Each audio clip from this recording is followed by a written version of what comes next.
Oke. em, eh, Assalamualaikum warahmatullahi wabarakatuh. Selamat pagi, Bapak Ibu, serta orang tua murid, kindergarten preschool. Salam sejahtera. Terima kasih sudah meluangkan waktunya untuk mengikuti acara ini. Di pagi ini, semoga kita semua dalam keadaan sehat walafiat. Amin, amin, ya Rabbal alamin. Sebelum dimulai, kami sampaikan dulu bahwa kegiatan Pekan Kesehatan merupakan kegiatan tahunan daripada Fantasia dalam rangka Hari Kesehatan Nasional 2021. Acara ini akan diselenggarakan selama 3 hari ke depan. Hari ini hari pertama, kemudian hari Rabu hari kedua, dan hari Kamis hari ketiga dengan narasumber dan tema yang berbeda-beda disesuaikan dengan kompetensinya. Hari ini kami mengundang Dr. Cheva Wicaksono Pitoyo, spesialis penyakit dalam, spesialis emergency medicine, konsultan paru, konsultan intensive care. Selamat pagi dok, apa kabarnya? Terima kasih sudah meluangkan waktunya di tengah kegiatan Dr. Cheva yang padat. Oke. Sebelum kita mendengarkan paparan Dr. Cheva, kita coba mengenal lebih dekat dengan Dr. Cheva. Saya coba bacakan profilnya. Izin ya dok, saya bacakan untuk profilnya ya dok. Oke. Dr. Cheva mengambil dokter umumnya di FKUI pada tahun 1993, kemudian mengambil spesialis ilmu penyakit dalam di FKUI di 2003, kemudian konsultan pulmonologi FKUI PAP di 2006, konsultan intensive care di FKUI Perpari 2008, emergency and disaster management training di Jepang di 2009. Saat ini beliau adalah staf senior divisi respirologi penyakit kritis Departemen Penyakit Dalam FKUI RSCM, Kepala High Care Unit RSCM, Koordinator Pendidikan Subspesialis Pulmonologi Penyakit Dalam FKUI RSCM, Kepala ICU Rumah Sakit Sari Asih Ciledug Tangerang, Kepala ICU COVID Rumah Sakit Pondok Indah Jakarta, Editorial Indonesian Journal of Chest Critical and Emergency Medicine. Wow, banyak banget ya dok ya, luar biasa banget nih.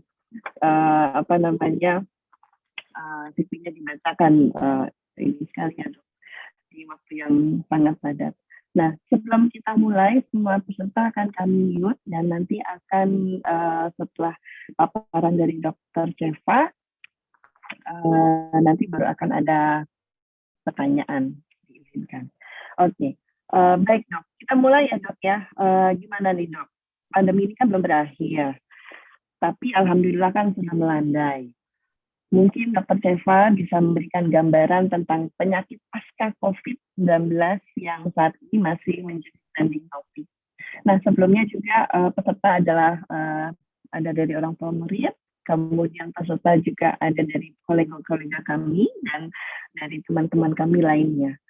Waktu dan tempat kami persilakan. Silakan. Baik, terima kasih Bu Femi, terima kasih juga seluruh panitia dari tim Fantasia. Assalamualaikum warahmatullahi wabarakatuh. Terima kasih atas waktu yang diberikan kepada saya untuk kita berbincang.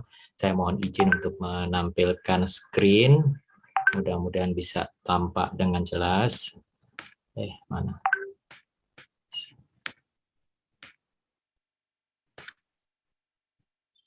Baik. Ya, jadi saya disepakati untuk berbicara mengenai mungkin bukan penyakit-penyakit yang akan muncul setelah COVID hilang, bukan, tetapi adalah apa yang di dunia kedokteran disebut sebagai sindroma pasca akut COVID-19 atau seringkali dikenal dengan long COVID atau post-acute COVID syndrome. Jadi pasien COVID yang kemudian dia sudah negatif, tapi kemudian kok tidak sembuh-sembuh, masih ada juga keluhannya. Ini kelihatannya menjadi PR kita. Sekarang terus terang di praktek dokter ini yang menjadi masalah karena COVID kita turun, ternyata banyak pasien yang kemudian datang dengan masalah yang berkepanjangan. Baik, saya akan mulai dengan beberapa istilah dulu ya. Kalau ini kan apa namanya, banyak orang tua juga ya. Jadi yang disebut sebagai infeksi, kalau dokter menyebut infeksi itu maksudnya adalah masuknya makhluk kecil, itu bisa virus, bisa jamur, bisa kuman ke tubuh manusia, itu infeksi. Nah, kalau disebut sebagai inkubasi itu masa dari sejak masuk sampai timbulnya gejala. Jadi ketika kuman atau virus masuk itu bisa jadi belum bergejala karena jumlahnya masih sedikit, dia bertambah banyak dulu baru kemudian timbul gejala. Itu masa inkubasi namanya. Sedangkan komplikasi itu complicated ya, bahasa Inggris itu kalau kita terjemahkan sebetulnya ada bahasa Indonesianya. Jadi sebenarnya kita tidak selayaknya menggunakan kata komplikasi karena bahasa kita Indonesia adalah penyulit ya. Bahasa Inggris itu complication, dan bahasa kita adalah penyulit. Lebih mudah untuk memahamkan kalau penyulit. Jadi kadang-kadang kita salah mengerti apa itu komplikasi. Jadi penyulit atau komplikasi adalah segala sesuatu yang membuat lebih sulit daripada sekedar infeksinya itu sendiri. Lalu ada lagi istilah yang disebut sebagai inflamasi atau peradangan. Kalau bahasa Inggris flame itu api, inflammation itu peradangan dalam bahasa kita, itu reaksi tubuh yang melawan infeksi. Jadi tujuannya untuk membakar infeksinya sendiri sebetulnya. Apa itu radang atau inflammation? Itu adalah pertama merah, panas, nyeri, bengkak, dan gangguan fungsi. Jadi kalau tenggorokan merah, terasa panas, ada nyeri, ada bengkak, kalau dilihat disuruh nganga, kemudian ada bengkak, kemudian ada gangguan menelan, berarti gangguan fungsi di tenggorokan, itu namanya radang tenggorokan. Kalau mata merah, matanya panas, matanya nyeri, matanya bengkak, dan ada gangguan penglihatan, maka itu radang di mata. Kalau ada merah di paru-paru, kalau dibelek gitu ya, dilihat oleh di operasi dilihat merah, kemudian di paru-parunya panas, ada nyeri, ada bengkak, dan gangguan fungsi, sesak nafas, batuk, nah itu berarti radang di paru-paru. Itu dulu mungkin yang ingin saya sampaikan dulu untuk istilah-istilah yang seringkali dipakai oleh dokter. Nah, jadi perjalanan penyakit COVID itu kan seperti ini biasanya. Dia mulai dari infeksi dulu, maksudnya masuknya virus, tapi tidak bergejala. Setelah 3 hari, dia akan mulai bertambah virusnya. Maaf, keliru nih. Nah, jadi setelah kemudian 3 hari baru akan mulai virusnya itu bisa terdeteksi karena makin bertambah banyak. Jadi kemudian kalau swabnya jadi positif, kalau di awal-awal swabnya masih negatif, tapi belum bergejala. Itu sebabnya makanya COVID itu bisa menular bahkan ketika belum ada gejala, atau swabnya bisa positif bahkan belum ada gejala. Baru ketika timbul gejala. Ketika timbul gejala itu sebetulnya ketika terjadi peperangan antara kekebalan tubuh dengan virusnya. Jadi teroris itu mungkin belum menjadi masalah kalau misalkan dia masih bersembunyi, dia masih sembunyi di kos-kosan barangkali, tapi dia menjadi masalah ketika ada tembak-tembakan dengan Densus 88-nya.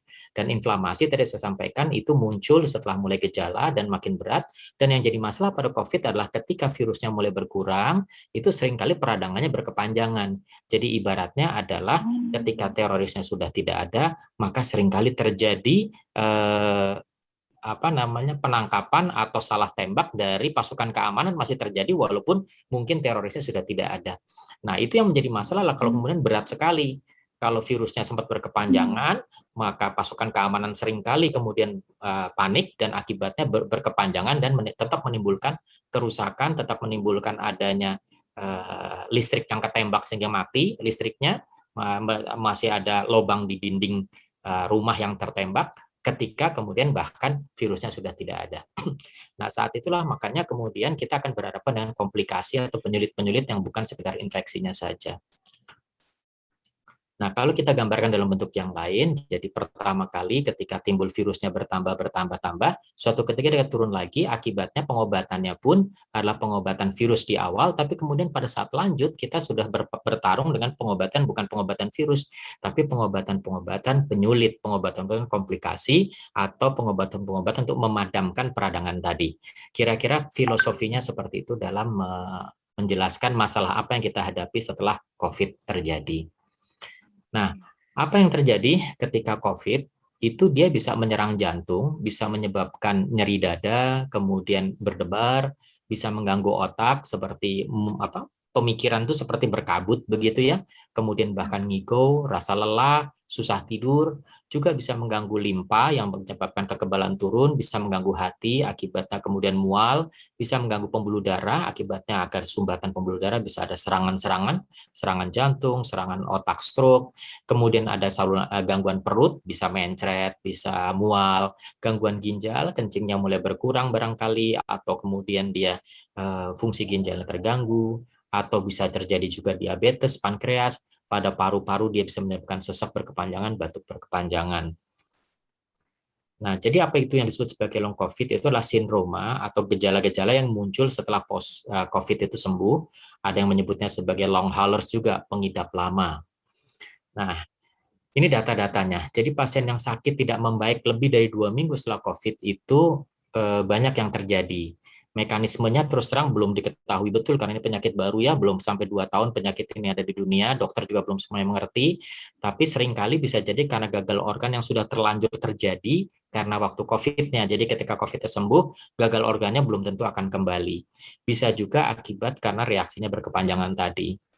Nah, diperkirakan sekitar 20% pasien COVID itu gejalanya akan mencapai sekitar 1,5 bulan. Jadi kalau 1,5 bulan belum sembuh, ya kita coba bersabar sedikit karena memang itu gejala long COVID ya. Nah, sampai sekarang juga batasannya masih berbeda-beda di setiap negara. Ada yang mengatakan 3 bulan atau 12 minggu. Itu berarti long COVID. Kalau di atas 3 bulan, itu penyakit lain tuh.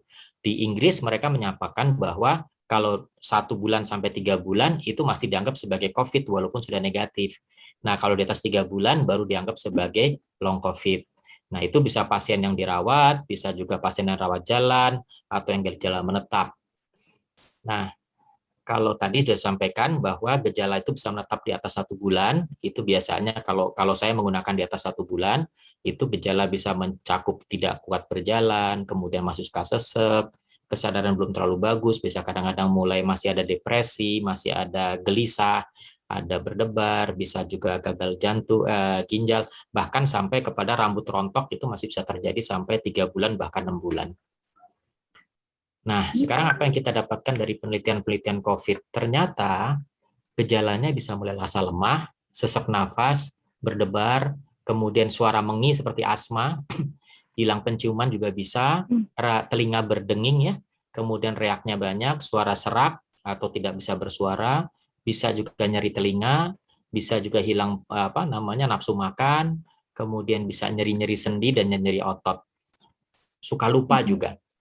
Nah, kalau kita lihat di sini bahwa ternyata di antara mereka-mereka yang menderita pasca COVID itu banyak yang kemudian sekitar 50% di Italia, bahkan di Inggris dan di Inggris bisa mencapai 3/4-nya itu masih perlu oksigen di rumah. Juga bahkan kadang-kadang ada satu kasus yang kemudian masih membutuhkan ventilator karena terlalu lama di ICU rumah sakit, kemudian terpaksa keluarganya menyelenggarakan ventilator di rumah. Itu mungkin saja bisa terjadi walaupun sangat jarang terjadi. Umumnya tidak ada kejadian demam setelah itu, tetapi yang banyak itu gelisah, susah tidur, kemudian penciuman bisa lama hilang, masih sakit kepala, masih merah-merah di kulit. Nah, ternyata sebagian besar keluhannya itulah rasa lelah. Jadi long COVID yang paling sering adalah rasa lelah, sesak nafas nomor 2, nyeri-nyeri otot nomor 3. Sementara untuk diare itu cukup jarang walaupun masih dalam 10 besar. Nah, kemungkinan terjadinya saya sampaikan tadi bahwa sebabnya mungkin masih banyak yang belum jelas, bisa karena efek samping obat juga bisa.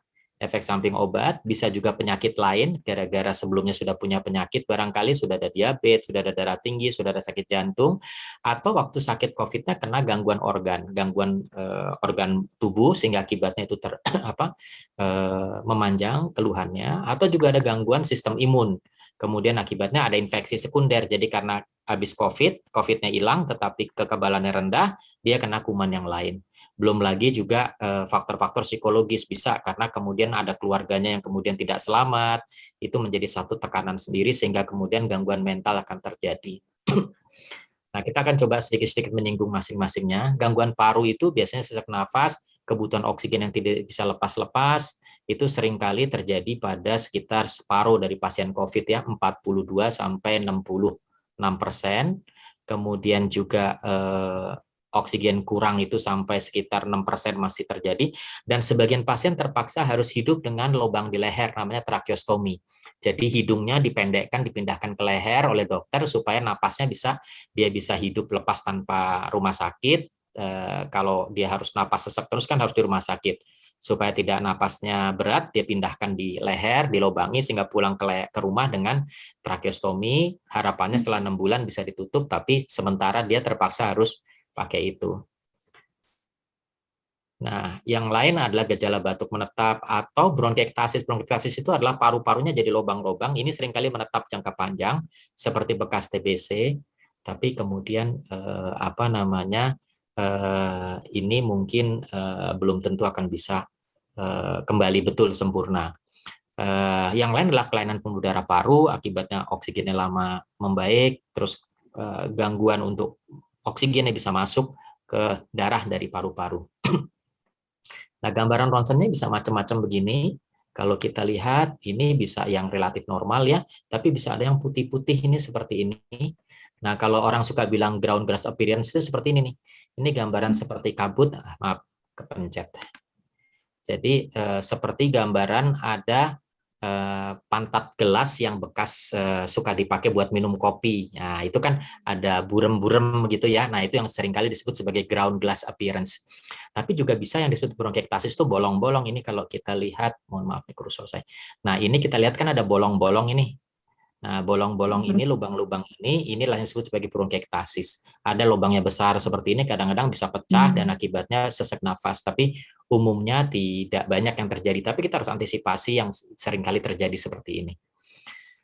Nah, kalau kemudian terjadi parut paru atau codet di paru-paru, itu biasanya banyak terjadi pada orang yang di atas 50 tahun.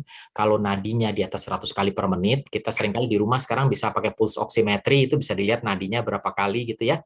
Kalau dirawat di atas 17 hari, kalau parunya sampai putih lebar, kalau butuh ventilasi mekanik, dan kalau CT value-nya itu pakai CT score maksudnya, CT score di atas skor 8, di atas 8, itu yang kemudian seringkali menduga ini pasien akan terjadi cacat paru yang berkepanjangan atau bahkan mungkin menetap. Itu salah satu cirinya. Jadi dokter akan melihat ini kok berdebar terus, kemudian usia di atas 50 tahun, rawatnya di atas 2 minggu, sudah 3 minggu. Nah, itu mencurigakan parunya kemungkinan akan ada cacat sisanya.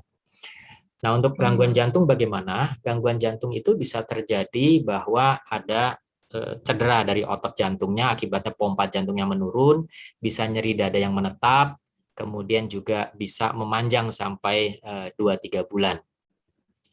Nah, kadang-kadang irama jantung menjadi tidak teratur, akibatnya kita akan merasa seperti berdebar-debar, kalau diperiksa laboratorium seperti ada serangan jantung, atau yang disebut sebagai POTS. Jadi kalau tiduran tenang, begitu kita bangun, biasanya nggak apa-apa, ini tiba-tiba kayak seperti pusing gitu ya, vertigo. Kenapa? Karena pembuluh darahnya tidak cepat untuk kembali mompa darah ke otak. Jadi karena kita tadinya tiduran, begitu naik kena gravitasi, butuh tekanan darah banyak ke otak, nah itu nggak kekejar. Itu bisa terjadi karena respon otot jantung melambat. Nah, kalau untuk syaraf bagaimana? Itu rasa lemahnya berkepanjangan, kok langsung capek, atau kadang-kadang ya cepat capek gitu, cepat lelah, walaupun sebetulnya saya nggak ada apa-apa, nggak sesek, itu bisa terjadi. Atau sakit kepala yang nggak hilang-hilang, atau kadang-kadang yang berat bisa sampai radang otak ya, radang otak bisa terjadi, bahkan kita perlu awasi sampai 2-3 bulan, kadang-kadang seperti itu. Yang banyak mengeluh itu adalah hilangnya penciuman ya, anosmia dan algesia, hilangnya pengecapan. Nah, ibu-ibu paling terasa nih biasanya nih. Karena kalau masak jadi terganggu banget. Nah, yang sering juga terjadi kok saya seperti lebih blow on ya, Dok, katanya gitu ya. Pasien suka bilang begitu. Jadi mikir tuh lambat, nggak ngerti-ngerti gitu. Atau kadang-kadang bisa jadi stroke juga ya. Itu menjadi PR kita memang. Terus kemudian tadi saya sampaikan gejala depresi, bisa kadang obstruksi konvulsif. Jadi seperti saya udah mandi belum ya? Kok belum? Baiknya mandi, cuci tangan udah belum ya? Belum lagi hand rub, ulang lagi, padahal barusan sudah gitu.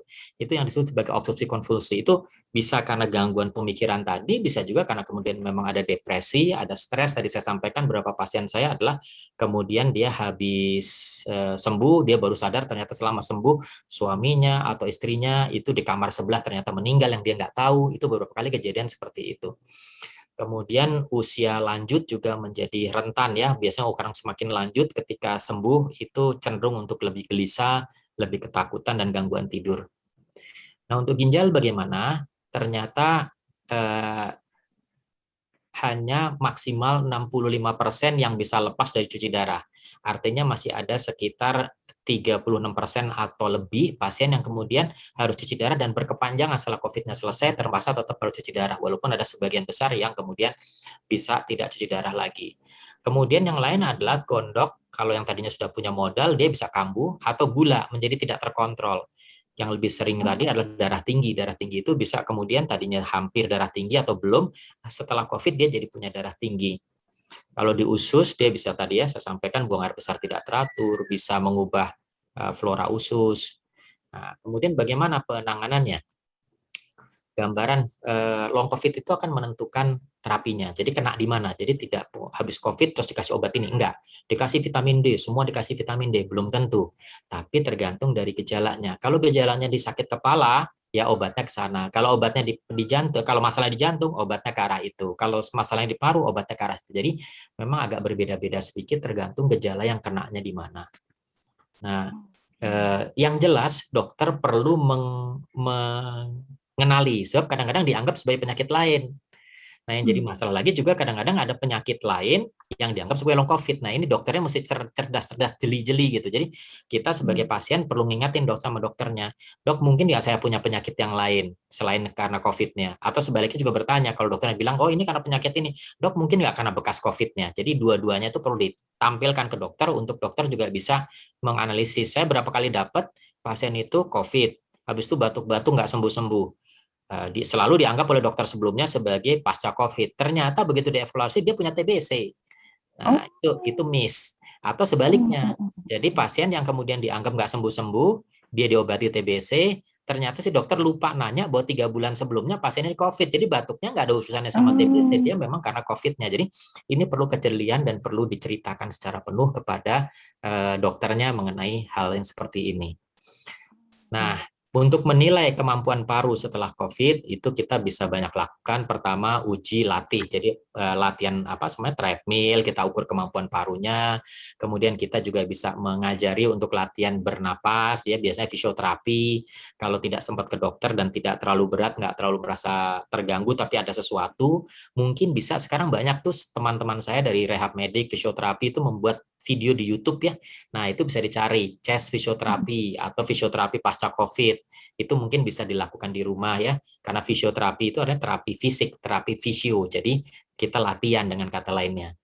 Terus kemudian kalau sesak lama, napas yang lama harus dipastikan kita punya oksigen standby untuk bisa diberikan terus-menerus, nanti diturunkan pelan-pelan. Kemudian kalau sudah terjadi ada fibrosis atau parut di paru, ini kadang-kadang pasien panik. Ini nggak hilang-hilang ya dok, gimana nih Cacat? Nah kita perlu lihat dulu kasusnya. Sampai sekarang belum ada obat yang khusus, ada beberapa penelitian untuk menghilangkan itu, tapi belum jelas betul. Jadi ya kita awasi dulu. Kadang-kadang walaupun ada fibrosis, tapi tidak mengganggu, jadi ya nggak apa-apa. Itu harus dinilai dulu. Nah, untuk yang terjadi lubang-lubang tadi saya bilang, yang disebut bronkiektasis, yang penting jangan sampai ada infeksi. Infeksi itu seringkali karena dahak. Jadi yang penting dahaknya bisa keluar. Walaupun tiap kali keganggu sama reak, ya nggak apa-apa. Yang penting jangan ada infeksi. Terus, untuk jantung bagaimana? Kita bisa latih dengan lagi-lagi treadmill ya. Terus kemudian perlu kalau ada sakit dada yang mendadak, yang tadinya tidak ada, kemudian tiba mendadak, hati-hati serangan jantung, karena serangan jantung bisa dicetuskan pasca COVID, itu harus segera ke dokter. Terutama nyeri dada yang sebelah kiri ya, nyeri dada kiri yang kemudian ada keringat dingin. Itu dua tipikal untuk sakit nyeri dada karena jantung. Nyeri dada sekali sampai keringat dingin, apalagi kalau ada menjalar ke bahu dan tembus ke belakang. Kita kadang-kadang perlu obat, sama dokter biasanya dikasih obat-obat penekan irama jantung. Kemudian kadang-kadang kita baru kasih obat untuk penekan kekebalan atau menekan peradangan untuk mengurangi peradangan di jantung. Kemudian kadang-kadang dokter memberikan antikoagulan, artinya obat untuk mengurangi pembekuan darah supaya tidak ada serangan. Itu bisa minum sampai 1,5 bulan. Dokter kadang-kadang menilai seminggu cukup, 2 minggu cukup, tapi seringkali kita harus sampai 1,5 bulan. Lalu cara yang lain yang kita bisa lakukan gimana? Tadi saya sampaikan ya, umumnya kalau kita punya keluarga yang kemudian selamat dari ICU COVID, perlu rehabilitasi. Seminggu dirawat di ICU, kita butuh 3 kali. Jadi 3 minggu untuk pelatihan rehabilitasi sampai badannya kuat lagi seperti semula. Jadi jangan ragu untuk melakukan dan jangan putus asa untuk melakukan latihan, karena untuk mengembalikan itu butuh 3 kali lebih lama dari masa perawatannya. Kebergerakan itu penting. Jadi jangan dibiarkan pasien itu tiduran terus, harus dilatih untuk bergerak. Kalau dia belum kuat bergerak, kita yang gerakkan. Kita dudukkan, kita miringkan, kita angkat kakinya, dan seterusnya. Terus jangan lupa mengobati penyakit penyertanya. Misalkan ada diabetes, obati diabetesnya, darah tinggi, obati darah tingginya. Jadi jangan dibiarkan, ini urusan COVID aja, yang lain belakangan. Nggak bisa begitu. Karena kalau tidak akan sembuh-sembuh. Dan jangan lupa dukungan mental ya, diberikan semangat, diberikan keberanian untuk kemudian lives must go on gitu ya. Kadang-kadang karena sudah merasa kehilangan segalanya, itu orang merasa putus asa. Saya pernah punya kejadian seseorang yang kemudian masuk rumah sakit, sehari sebelumnya itu istrinya masuk rumah sakit, kemudian ketika dia masuk rumah sakit di emergency, dia nggak dapat tempat rawat, tiba-tiba tengah malam dikasih tahu ada tempat rawat nih, dia bisa masuk. Dia tidak tahu bahwa tempat rawat yang tadinya tidak ada dan menjadi ada itu karena kebetulan istrinya di dalam di ICU meninggal, sehingga kemudian istrinya itu selesai perawatan, keluar, tempatnya dibersihkan, 1-2 jam kemudian bisa dia dipakai tempatnya, tapi yang bersangkutan kan nggak tahu.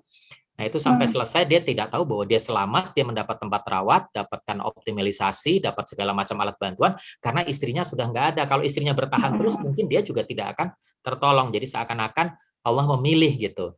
Ada lagi kejadian yang kemudian suaminya mengantar istrinya masuk ICU, kemudian setelah itu 5 hari kemudian ternyata suaminya justru memberat, suaminya kemudian akhirnya masuk. Nah, karena waktu masuk, suaminya tahu bahwa dia harus masuk ICU, tapi dia takut istrinya takut bahwa dia juga sakit, dia minta agar istrinya jangan dikasih tahu. Nah, padahal kamar ruangnya itu sebelahan hanya terbatas tirai, bednya sebelahan hanya terbatas tirai. Jadi ketika suaminya masuk, tirai saya tutup, akibatnya kemudian suami ditaruh di bed sebelah yang tertutup tirai. Ternyata Allah memberikan keputusan suaminya meninggal duluan. Nah, istrinya itu tidak pernah tahu bahwa suaminya pernah masuk ICU, berada di sebelahnya, dan meninggal di sebelahnya pula. Sehingga sampai pulang pun, dia sangka suaminya masih tetap di rumah dan isolasi saja. Itu bahkan sampai tidak tahu, itu seringkali terjadi. Dan ketika tahu, otomatis akan menjadi depresi sendiri, menjadi tekanan sendiri, merasa hidup menjadi tidak berguna. Nah, ini kebutuhan dukungan keluarga, dukungan seluruh keluarga besar itu penting untuk bisa memberanikan pasien untuk menjalani hidupnya kembali. Mungkin itu yang saya bisa sampaikan sebagai pengantar. Mudah-mudahan kita bisa berbagi lebih lanjut. Terima kasih Ibu. Assalamualaikum warahmatullahi wabarakatuh. Waalaikumsalam warahmatullahi wabarakatuh. Dr. Java. Aduh, terima kasih paparannya luar biasa banget ya dok. Dan ternyata COVID ini sangat kompleks ya dok, bukan komplikasi tapi sangat kompleks ya. Jadi bukan hanya sekedar hanya COVID, kemudian selesai, kemudian ada si long COVID ini, kemudian tadi saya lihat ada gambar paru itu, saya juga nggak kepingin makan paru nih dok. Saya kan senang banget ya makan paru ya, kayaknya nggak lagi ya, kayaknya melihat gambarnya itu kok kayaknya aduh nggak banget deh ya. Nah dok, saya mau nanya nih ya, sebelum ada pertanyaan dari para peserta atau orang tua murid, bisa nggak dok terjadi orang tersebut nggak tahu kalau dia ternyata kena COVID? Bisa nggak dok seperti itu? Karena mungkin kondisinya bagus. Kenapa dok? Agak putus sedikit, gimana Bu? Boleh diulang? Memungkinkan nggak dok bila mana orang tersebut tidak tahu kalau dia kena COVID ya? Karena secara penciuman bagus, perasa bagus gitu ya. Contohnya saya deh, ini saya sama suami saya gitu ya. Saya kadang-kadang berdua suka, ini kita pernah kena COVID kali ya, kita bilang gitu. Soalnya kadang-kadang suka capek gitu ya. Terus gitu suka seperti itulah yang gejala-gejala itu ya. Tapi serasa ini kayaknya sehat-sehat aja, makan tetap lahap, bau-bauan masih oke. Mungkin nggak sih dok hal seperti itu terjadi? Kita nggak ngeh gitu, kita kena COVID. Ya, bisa saja Ibu. Tapi yang penting kan 2 hal. Yang pertama bahwa kalau kita kemudian kena COVID, kita menularkan tidak. Itu yang pertama kan, karena beberapa orang yang tidak bergejala atau bergejala ringan dan dia tidak ketahuan, dia bisa menularkan orang lain. Ini yang penting, karena kepedulian kita kepada lingkungan itu mungkin menyelamatkan lingkungan kita, keluarga kita, terutama orang-orang tua kita. Nah ini penting. Jadi kalaupun kita yang penting kita tidak menularkan. Ya, salah satu caranya adalah kita melakukan swab ya. Kalau swabnya negatif, walaupun kita pernah kena, saat itu kita tidak menularkan lagi. Jadi dengan kata lain ya cukup aman. Yang kedua, apakah kemudian sakit COVID saya itu akan menjadi memberat? Tidak.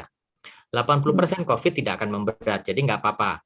Jadi kalau ternyata hanya ringan-ringan saja, nggak apa-apa, ditunggu saja, mudah-mudahan perbaikan.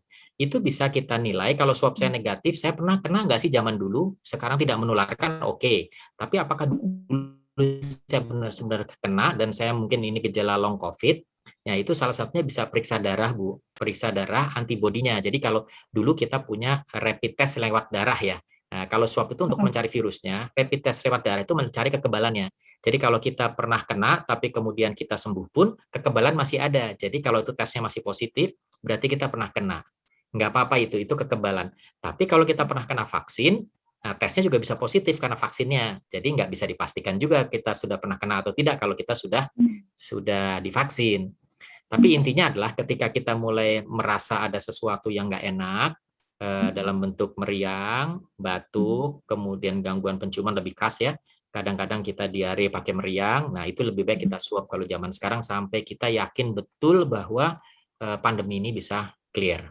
Begitu, Bu. Iya, Bu. Iya, Dok.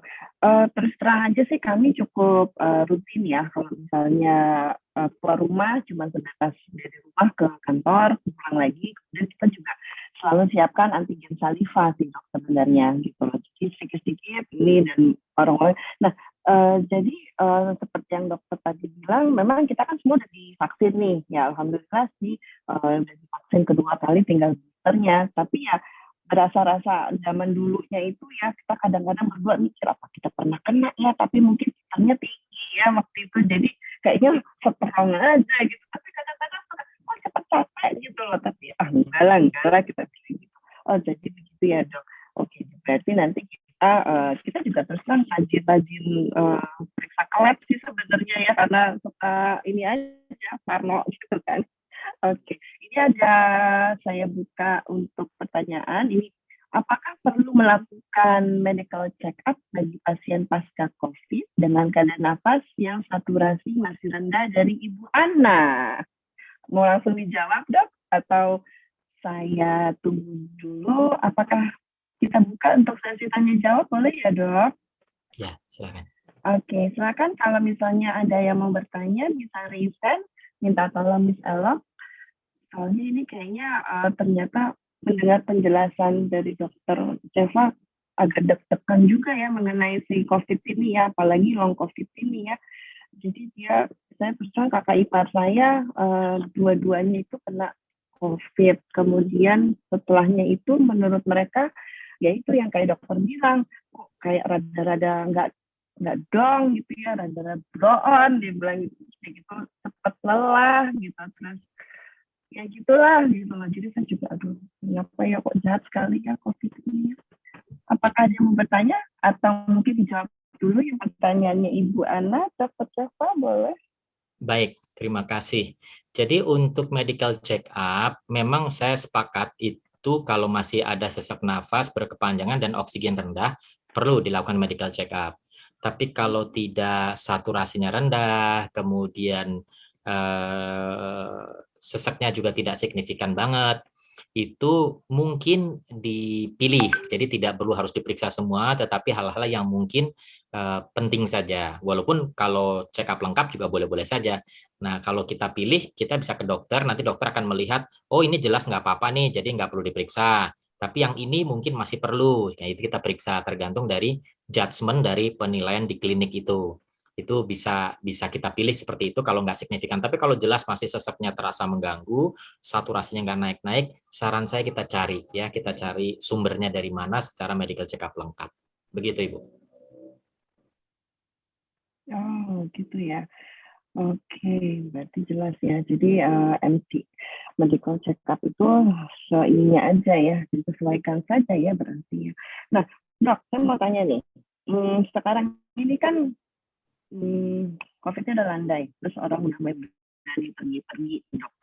Apalagi sekarang penerbangan kan, ceritanya pada pergilah gitu lah dengan pesawat. Kira-kira yang sebenarnya membahayakan itu ada di mana sih, Dok? Pada saat di atas pesawat, pada saat di terminal, bandara, atau pada saat dia berkunjung liburan dan kembali lagi ternyata dia positif COVID. Itu adanya di mana? Boleh tahu nggak? Soalnya saya agak deg-degan juga nih. Ya, barangkali sudah sering didengar dari tempat-tempat yang lain ya. Jadi prinsipnya virus ini menularnya itu lewat muncratan. Kalau dalam bahasa Inggrisnya droplets. Kalau saya menggunakan bahasa Indonesia yang gampang, muncratan. Jadi muncratan dari mulut atau dari hidung ketika kita bernapas atau bersin terutama. Kalau napas pun keluar sedikit-sedikit. Nah, tapi karena itu muncratan, kita bayangkan bahwa muncratan itu ada jaraknya. Ya kan? Jadi biasanya kita anggap aman kalau di atas 2 meter. Nah, kalau misalkan muncrat itu kemudian turun ke bawah, mungkin nggak ada virus yang kecil, yang ringan itu kemudian terbang ke bawah udara. Bisa, tapi kan jumlahnya lebih sedikit daripada yang muncrat dan jatuh ke bawah. Jadi kalau kita punya dari jarak 3 meter, 4 meter, mungkin nggak tertular. Mungkin, tapi sangat kecil kemungkinannya. Yang lebih mungkin itu adalah jarak 2 meter. Nah, sekarang kita lihat saja bahwa kalau kita misalkan di dalam pesawatnya, kalau pesawat itu kemudian berjaraknya, duduknya itu kurang dari 2 meter, atau ada yang bilang minimal 1,5 meter, ya udah boleh deh sama teman 1,5 meter deh. Tapi intinya kalau makin dekat makin beresiko. Jadi kalau masih semua kursi diisi, tentu resikonya lebih besar. Kalau kemudian berjarak lebih kecil. Nah, apalagi kalau itu kemudian ruang tertutup ya. Nah, ada kemungkinan nggak untuk kemudian virus itu nyebar lewat udara. Tadi kalau ruang tertutup memang lebih mudah untuk nyebar lewat udara selain muncrat ke bawah. Tapi kalau kita berada di depannya, sebetulnya kan virus tidak bisa menembus barang padat. Jadi kalau di depan kursi ya dia akan nabrak kursi, semprotannya jadi semburannya jadi dia tidak akan sampai ke kita juga. Jadi hal seperti itu perlu dipahami. Nah, tentu di ruangan tertutup itu menjadi lebih besar. Nah, bagaimana kalau di lobi airportnya? Sebetulnya itu cukup jauh ya. Nah, yang penting jangan dekat-dekat dengan sesama orang yang lain, terutama yang kemudian kita nggak kenal, bukan ke tim yang barengan kita dari satu rumah barangkali. Nah, itu kita perlu jaga jarak. Terus bagaimana penularan kemungkinan di tempat yang lain? Nah, kalau orang itu habis duduk satu tempat, kemudian dia sempat muncrat di kursi, kemudian dia sudah pergi, kita duduk, kita pegang-pegang, itu masih bisa. Jadi gimana caranya? Kita biasakan setiap kali habis pegang sesuatu, kita hand rub. Habis pegang sesuatu, kita hand rub. Habis pegang sesuatu, kita hand rub. Termasuk habis pegang masker kita. Habis pegang masker kita hand rub. Kenapa? Karena masker kita mungkin menahan sesuatu dari luar kan, menahan sesuatu dari luar, dia nempel di luar, di dalamnya aman, tapi giliran kita pegang masker kan kita menjadi tangan kita terkontaminasi. Itu yang mungkin perlu hati-hati dalam perjalanan. Tentu pemerintah berusaha agar melakukan peraturan semua pejalan itu, traveler itu di swab, bisa antigen atau PCR tergantung peraturannya berubah-ubah nih. Tapi itu kan semua adalah mengurangi. Saya pernah dapat satu pasien yang dia mengatakan 2 hari yang lalu saya berangkat perjalanan dari Jayapura, swabnya negatif. Saya swab 1 hari sebelum berangkat.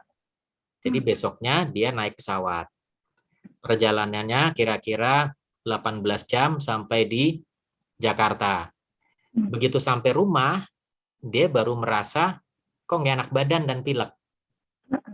Besoknya ke rumah sakit di swab positif. Jadi sebetulnya dia kena 2 hari sebelum berangkat di pesawat. 2 hari sebelum sebelum berangkat. Kemudian setelah itu swabnya masih negatif. Kan tadi saya sampaikan, dari mulai infeksi sampai dia positif itu butuh waktu 3 hari. Jadi karena dia waktu itu masih negatif, tapi kan dia membawa sebetulnya. Dan perjalanan mungkin dia sudah mulai masuk ke fase, dia bisa nularin dikit-dikit. Jadi bisa jadi terjadi seperti itu, baru bergejala ketika dia sampai di rumahnya. Nah ini resiko itu kan selalu ada. Ya kalau menurut saya ya kita berusaha untuk mengurangi perjalanan kita tetap di masa sekarang, tapi kan namanya manusia nggak mungkin di stop sama sekali ya, ada kebutuhan untuk tetap harus bertraveling, bukan sekedar jalan-jalan, tapi mungkin dalam pekerjaan atau apa. Nah itu yang penting dilakukan dengan hati-hati dan universal precaution kalau istilah kita. Begitu Ibu. Universal precaution ya.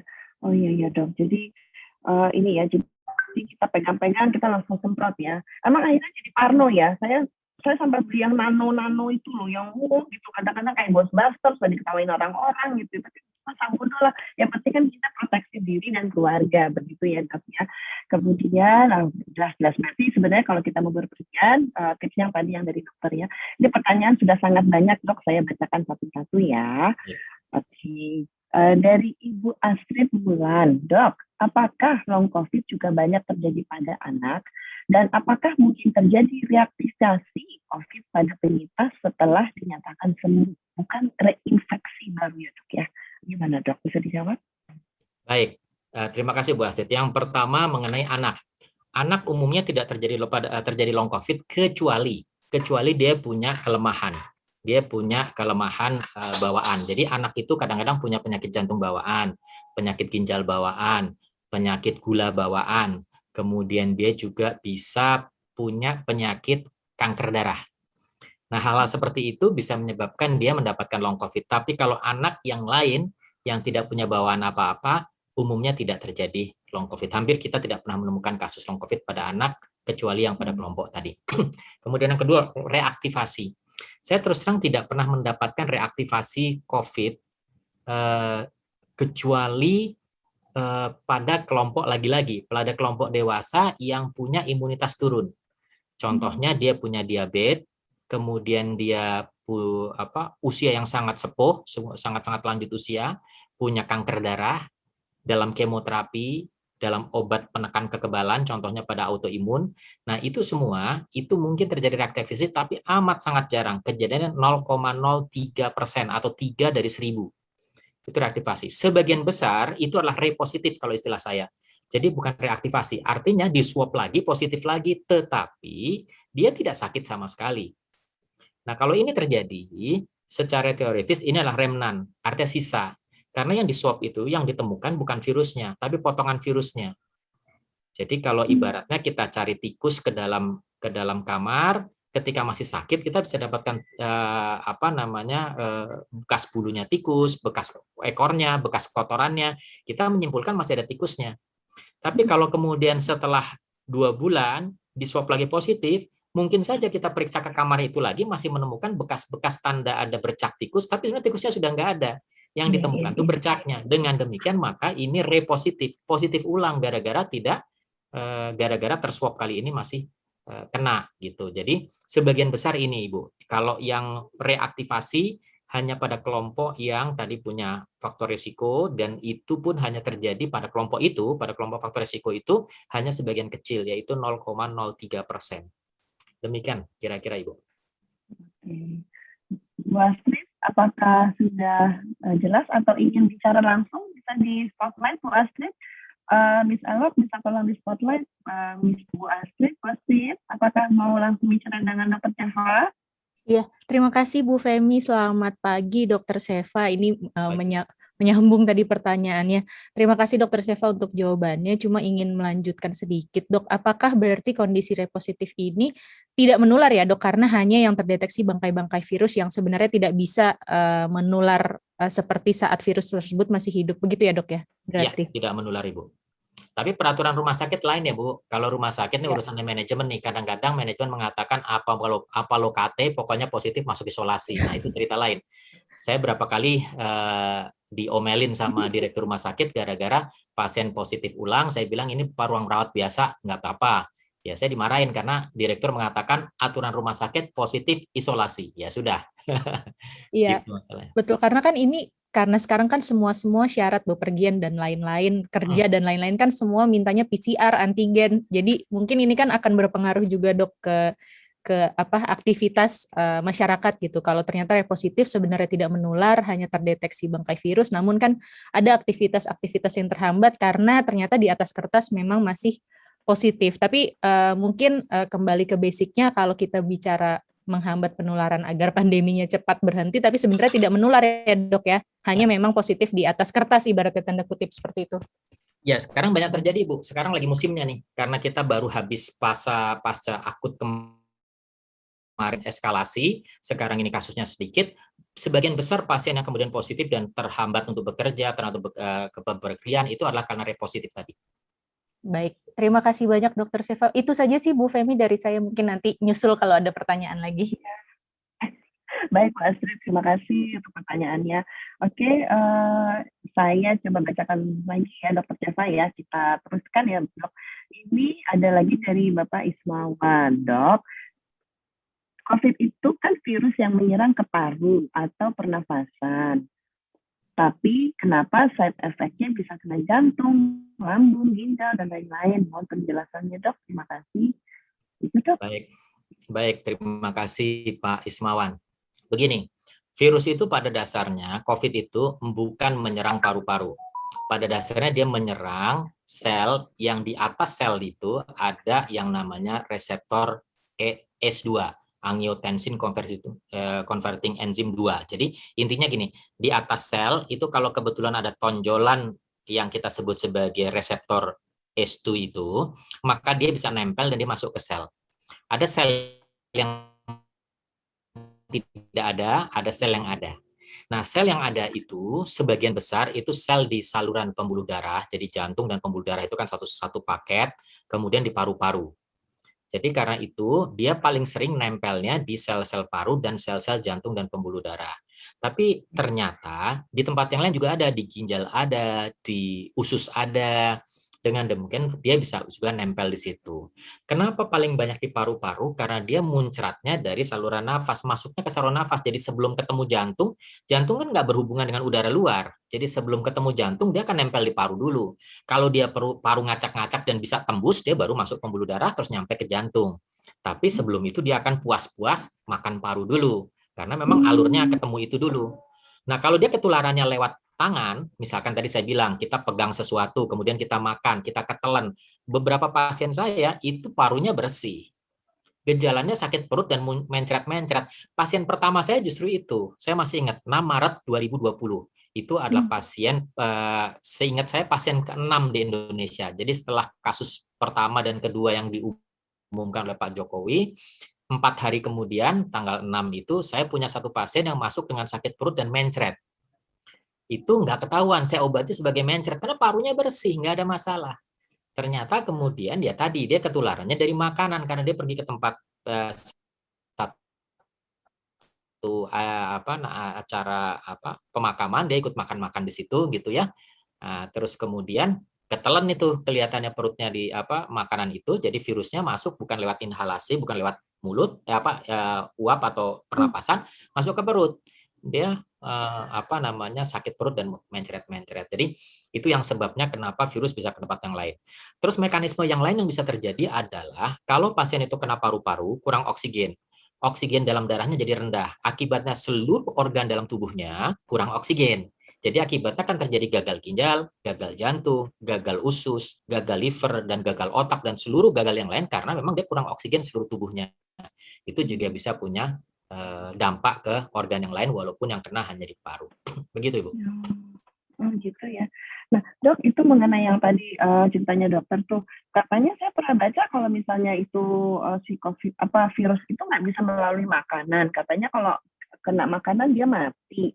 Itu tapi tadi barusan Dokter Seva bilang kalau misalnya pasien Dokter Seva yang keempat itu dari makanan. Itu gimana itu? Pernah baca virus katanya itu kalau lewat makanan nggak bisa kena katanya. Virus COVID itu kena tidak bisa hidup dan mati sendiri kalau dia tidak ketemu sel manusia hidup. Kalau tidak ketemu sel manusia hidup dia akan mati sendiri, tapi membutuhkan waktu 12 sampai 96 jam. Dengan kata lain membutuhkan waktu setengah hari sampai 4 hari. Kalau kita batuk, kemudian nempel di piring misalkan, dia akan mati di situ kalau kita piring nggak pakai, tidak usah disuap, nggak usah dibersih, nggak usah dicuci piringnya, dalam 4 hari dia akan mati, piringnya bisa dipakai lagi. Tapi jangan disentuh-sentuh tuh piringnya. Gitu. Kalau nempel di makanan juga begitu. Ya, dia butuh waktu lama untuk kemudian mati. Tapi kalau itu makanan telan, ya dia masuk perut, dia akan timbul di sana. Cuma S2 reseptor itu lebih sedikit di usus dibanding di paru. Jadi belum tentu dia akan ketemu S2 reseptor si virus tadi. Jadi kalau dia ketemu dia nemplok di situ dia hidup. Tapi kalau dia nggak ketemu kebetulan lolos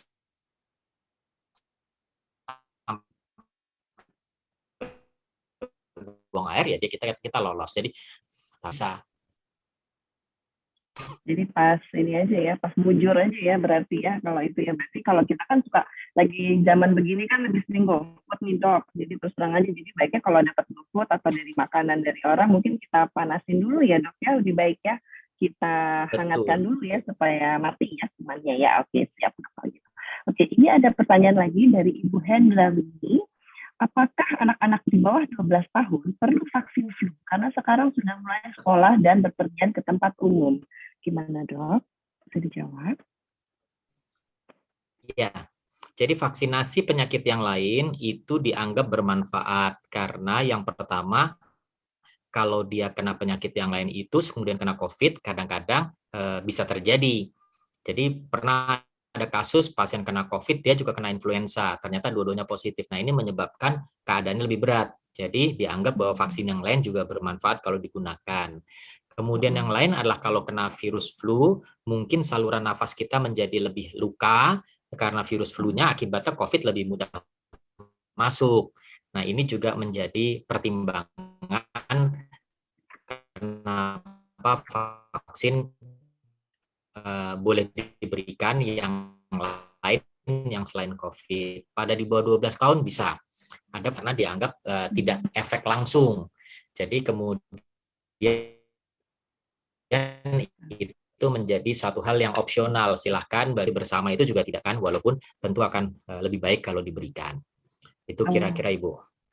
Oke, nah dok, tambahan nih saya juga teringat, kalau kita yang dewasa ini kan kita kan udah 2 kali nih ya kena vaksin, terus udah gitu supaya kita lebih bisa terang daripada kena yang ini karena kita sudah mulai beraktivitas, efektif nggak dok kalau kita sering-sering suntik vitamin C? Kan lagi banyak nih dok suntik vitamin C supaya katanya bagus katanya, gimana dok? Vitamin C itu tidak bisa disimpan dalam tubuh Ibu. Sebagian besar begitu kita makan atau kita suntikan, dia tidak lama akan keluar lewat kencing kalau kebutuhannya tidak diperlukan. Jadi kalau kita makan cukup buah, kemudian kita suntik vitamin C, jadi agak-agak sia-sia sebetulnya. Tapi kalau kita sedang sakit, kita mungkin perlu karena dengan demikian kita vitamin C dipakai untuk membantu kekebalan. Oke, siap. Bu Winnie sudah terjelaskan atau mau bicara langsung dengan Dr. Seva? Masih ada waktu ya? Nggak ada ya. Oke, ini ada lagi Dr. Seva dari Ina Majid. Saya boleh nanya langsung Bu Femi? Boleh, ini dengan Bu Winnie ya? Iya. Oke, Bu Winnie silakan. Dr. Seva, masih ada waktu kan dok? Iya, terima kasih untuk kesempatannya Bu Femi. Dok, saya mau tanya itu mengenai vitamin. Terkait vitamin, kan katanya vitamin C, vitamin D3, vitamin E. Nah, itu bagaimana kalau tadi dokter mengatakan vitamin C itu menjadi sia-sia untuk kita yang sehat ya. Nah, bagaimana dengan vitamin D3 dan vitamin E, dok? Terima kasih. Ya Ibu, sama Bu. Jadi vitamin itu dibutuhkan sesuai dengan kebutuhannya. Jadi kalau kadar dalam darah kita cukup, maka tidak perlu vitamin D. Karena itu sekarang modelnya banyak orang yang kemudian pergi ke laboratorium periksa kadar vitamin D darahnya. Begitu dia tahu dia rendah, dia nambah itu menjadi justifikasi suplementasi yang dia pakai. Tapi kalau dia normal, dia tidak perlu teruskan. Kalau vitamin D itu beda dengan vitamin C yang terbuang kalau berlebih. Vitamin D problemnya adalah kalau berlebih tidak terbuang, itu kita bisa menjadi keracunan vitamin D. Itu jadi berbahaya. Kebutuhan vitamin D kita secara rutin itu paling-paling sekitar 400 unit. Jadi kalau mau juga karena pengen takutnya jangan-jangan saya rendah atau apa, maintenance saya sarankan 400 unit saja sehari. Kalau di atas 1000, berarti kita bisa membayangkan itu kan 3 kali dari dosis yang disarankan kan, hampir 3 kali kan. Jadi kalau mau 3 hari sekali gitu. Kalau pakai 5.000, itu hanya jatahnya orang yang sakit. Orang yang sehat kalau mau 10 hari sekali aja 5.000. Nah, tapi kalau tidak nanti terjadi hipervitaminasi. Jadi saya sarankan kita hanya pada yang sakit. Atau kalau saya sehat tapi saya mau pakai, boleh. Kalau di rumah kita sedang ada yang COVID. Nah, berarti kita butuh untuk agak sedikit naik di atas untuk kekebalan kan. Lah tapi kalau hanya tetangga saya positif, saya harus vitamin D. Ntar dulu kita ketemu tetangga aja kagak gitu ya. Nah, kan jadi harus dilihat-lihat gitu keadaannya. Begitu Bu kira-kira. Oke. Untuk vitamin E-nya bagaimana, Dok? Vitamin E relatif efek samping kepada kekebalan lebih jauh lagi. Vitamin E itu lebih banyak kepada kulit, kemudian kepada mata ya. Jadi kalau ada masalah-masalah itu silahkan saja, terutama kalau kita punya gangguan untuk post COVID misalkan, post COVID pasca COVID itu mungkin kalau yang rambut rontok, kemudian ada gangguan pada kulit silahkan. Tapi kalau tidak, saya pikir tidak perlu juga, karena vitamin E juga bisa berlebihan juga, kelebihan seperti vitamin D. Oke, terima kasih Dok. Terima kasih Bu Femi. Sama-sama Bu. Ini dari Ibu Ina Majid. Selamat pagi Dok, bulan Juli saya terkena COVID. Bagaimana cara mengatasi penciuman saya yang kadang-kadang masih belum normal, agar kembali seperti semula? Kadang masih belum bisa membaui seperti bumbu masakan. Terima kasih Dok. Baik, subhanallah ya Ibu Ina, ini ya termasuk yang lama ya gangguan penciuman, sekarang udah 4 bulan berarti ya, dari Juni 5 bulan malah masuk bulan kelima. Ya, ini memang mengganggu sekali, tapi terus terang sampai sekarang mungkin karena ini penyakit yang tidak terlalu mengganggu sehingga tampaknya penelitian untuk pengobatan ini juga tidak terlalu seagresif yang lain, misalkan pengobatan pada yang sesek, pengobatan kepada gangguan jantung itu lebih banyak penelitiannya. Jadi terus terang kita belum punya obat yang definitif betul, tapi biasanya kita berikan adalah kita memberikan vitamin-vitamin yang istilahnya neurotropik. Jadi kelompok vitamin B. Kelompok vitamin B itu yang kita bisa pakai, B kompleks, B1, B2, B6 itu dikelompokkan. Nah, itu biasanya akan diharapkan membantu untuk mempercepat recovery syaraf penciuman itu. Biasanya itu. Oke, Dok. Oke, ya Wina ya. Dok, saya pernah dengar katanya kalau misalnya lah untuk ini supaya membantu pakai minyak kayu putih digosok-gosok ke hidungnya, katanya sering-sering ya, katanya gitu. Saya pernah baca tuh. Apakah itu mitos atau gimana Dok? Itu lebih kepada merangsang dan mencoba. Jadi sudah keluar belum? Kalau tadinya tidak tercium, kemudian tercium berarti sudah ada. Jadi lebih kepada untuk mendeteksi secara lebih cepat, kita udah mulai bisa belum? Kalau mulai terasa sedikit, nah itu akan membuat kita semakin semangat, oh ada perbaikan gitu. Oh, jadi cuma afirmasi ya untuk kita ya, bahwa itu sudah ada ini, jadi kita agak semangat. Oke, baik. Kemudian masih ada waktu Dok? Ini ada masih cuma 2 pertanyaan lagi. Masih ada waktu, boleh? Ya, boleh 2 deh ya. Oke. Dari Ibu Nur Halimah Anjani. Pagi Dok, apakah gejala long COVID hanya bisa dirasakan oleh orang yang bergejala,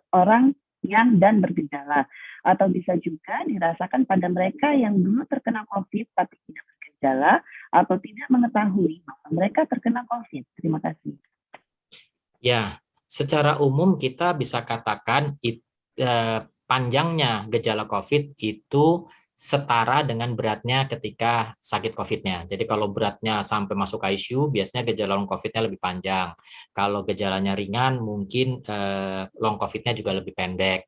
Tapi harus diakui ada yang orang-orang yang punya varian, ada yang tidak seperti orang lain. Seperti tadi ya, siapa tadi Bu Ina ya. Jadi kalau mungkin nggak berat, tapi ternyata hilang penciumannya bisa panjang, itu bisa terjadi. Ada yang kemudian gejalanya tidak ada, tapi kemudian setelah itu kok rasa lelahnya kok nggak hilang-hilang, itu bisa terjadi. Saya harus akui beberapa kasus, tapi tidak mayoritas itu ada. Oke, jadi memang ini ya, kompleks banget ya Dok, COVID ini ya Dok. Aduh, siapa sih ini si COVID ini? Oke. Kemudian pertanyaan berikutnya dari Ibu Yulia Mulia Azahra. Pagi Dok, punten, kan sekarang sekolah TK sudah banyak yang masuk walaupun masih PTMT. Sebaiknya antisipasi apa saja agar anak-anak tidak tertular COVID ini ini atau agar terhindar dari sakit COVID? Terima kasih dok. Itu dok. Baik. Ya, ini mungkin bukan hanya sekedar orang tua yang berkepentingan, tapi seluruh masyarakat termasuk pengelola sekolah ya. Ini berkepentingan betul untuk menjaga ini. Yang prinsip-prinsip COVID tadi kan adalah pertama penjarakan. Jadi berarti memang harus diatur agar anak-anak itu cukup jarak. Kemudian yang kedua, pencegahan dari penyentuhan. Jadi dengan demikian kalaupun nyentuh harus ada akses untuk cuci tangan.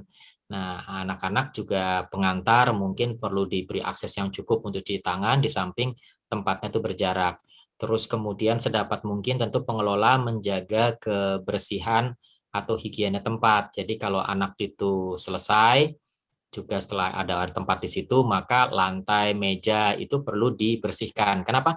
Karena COVID itu sebenarnya mudah mati dengan, kalau di tempat ini ya, di tempat barang mati ya, benda mati di meja, di lantai, itu mudah dibersihkan dengan desinfektan. Jadi dengan obat pel itu sih mati. Jadi asal itu rajin dikerjakan, mudah-mudahan dengan penggantian atau penggiliran anak, barangkali untuk hadir, itu bisa cukup tercegah. Nah, yang lain tentu harus diajarkan untuk anak juga para guru itu untuk menggunakan masker karena bagaimanapun itu mengurangi kontak ya mengurangi semprotan maksud saya semburan dari permukaan.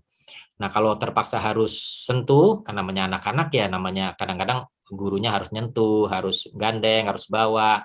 Nah itu sedapat mungkin begitu setiap ada kesempatan selesai kita dan juga anak harus cuci tangan secara terpisah, secara mandiri. Kita cuci tangan, kemudian anaknya cuci tangan sendiri, diajari untuk cuci tangan dengan baik. Karena tadi sabun itu cukup untuk membunuh virusnya.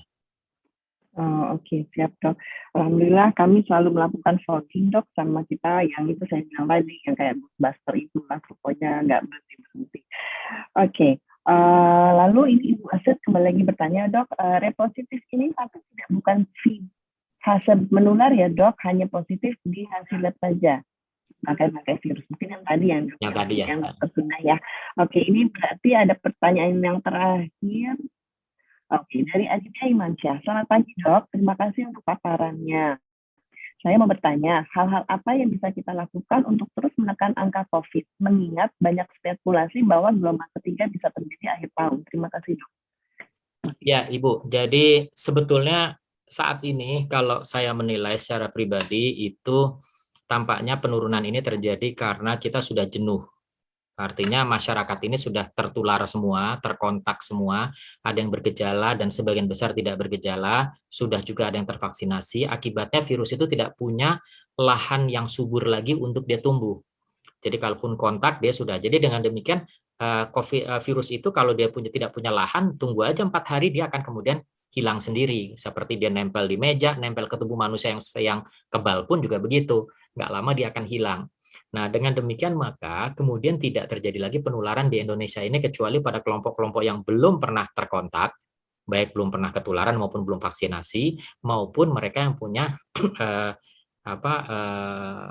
penyakit pelemahan tubuh, misalkan usia sangat lanjut atau punya gangguan kekebalan dan seterusnya. Jadi hanya kelompok kecil saja. Nah, tapi yang jadi PR buat kita adalah kalau ada virus baru, varian baru yang masuk. Nah, ini yang kemudian menjadi kekhawatiran terhadap gelombang berikutnya. Saya sih sebetulnya merasa bahwa kita nggak akan timbul gelombang ketiga kalau kondisinya begini terus. Nah, untuk mencegah masuknya, otomatis kita harus tutup border sebetulnya. Tapi ini masalah kebijakan pemerintah ya. Jadi tidak ditutupkan border kita. Kita juga kadang-kadang masih butuh untuk bekerja, untuk keluar negeri gitu kan. Itu ini menjadi sulit serba salah. Secara ekonomi itu dibutuhkan.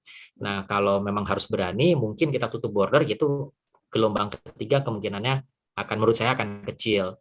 Nah, terus gimana nih kalau border tidak bisa ditutup, perbatasan, pelabuhan, bandara itu nggak bisa ditutup? Ya, kita tetap menjalankan protokol kesehatan. Ya, yang paling penting dalam protokol kesehatan itu adalah penjarakan. Nomor 1 penjarakan, menjarakkan diri dari orang lain lebih daripada kalau yang standarnya adalah 1,5 meter. Sebetulnya yang dipakai adalah 1,8 meter atau kira-kira sekitar 6 feet. Nah, kalau standar WHO 6 feet itu 1,8, hanya kemudian dibulatkan 1,5.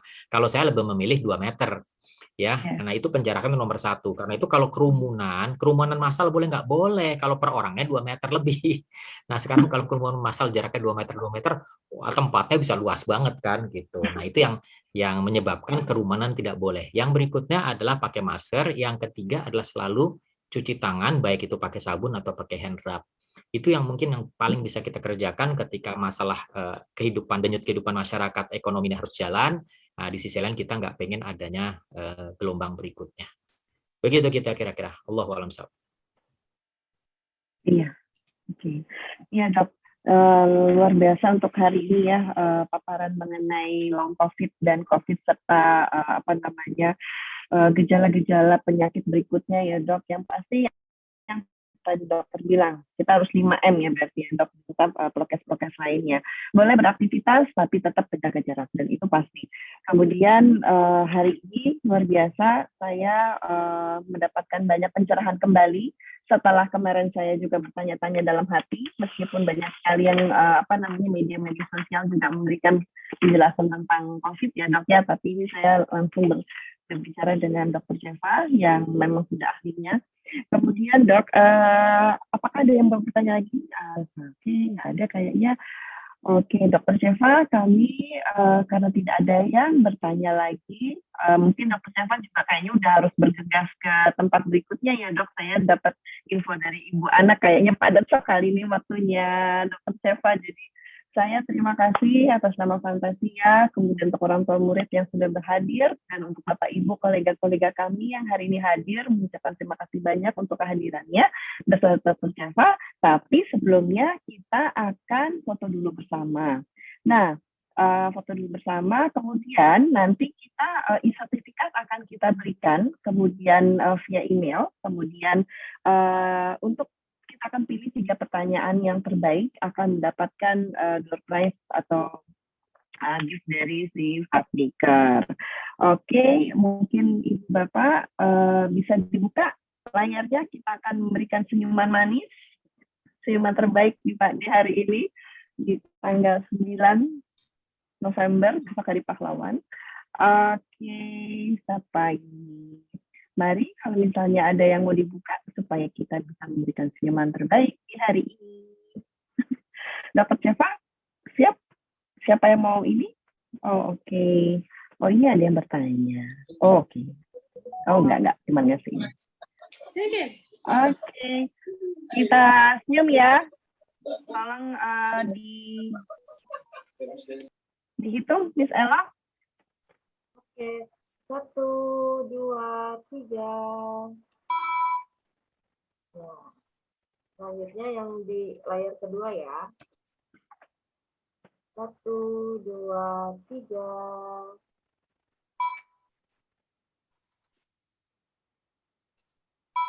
Terima kasih. Oke. Terima kasih banyak. Terima kasih banyak Ibu. Banyak, Dr. Seva. Saya izin pamit. Assalamualaikum. Waalaikumsalam warahmatullahi wabarakatuh. Terima kasih waktunya, dan kami ingatkan kembali bahwa besok akan ada lagi bersama Dr. Gigi Judi di jam yang sama, di link yang sama. Insya Allah kita akan ketemu lagi masih dalam pekan kesehatan bersama Fantasia. Untuk sertifikat nanti akan dikirimkan.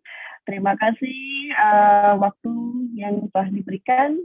Ya, ada Ibu Mini, ada Ibu Ana, kemudian ada Dr. Susi, kemudian ada Ibu Ina, semuanya terima kasih banyak. Ada Tante Ute. Oke, boleh di-unmute aja Miss Ella untuk ininya, mungkin. Oke. Maaf, dok, lagi ada pasien. Oh, oke. Bisa di-unmute Miss Ella? Oke, terima kasih banyak waktunya Bapak semua. Mohon maaf bila mana ada kekurangan dalam pelaksanaan kami. Insya Allah kami akan bertemu lagi esok hari. Terima kasih waktunya. Wassalamualaikum warahmatullahi wabarakatuh. Waalaikumsalam. Terima kasih Bu Femi. Terima kasih, Bu. Sama-sama. Sampai kita Waalaikumsalam warahmatullahi ketemu. wabarakatuh. Makasih Bu Femi, makasih dokter. Sama-sama. Sama-sama. Iya, Dr. Seva. Sama-sama. Dr. Seva-nya udah berangkat. Oke. Oke, sampai kita ketemu ya. Terima kasih. Terima kasih. Terima kasih Bu Ana supportnya. Assalamualaikum. Waalaikumsalam.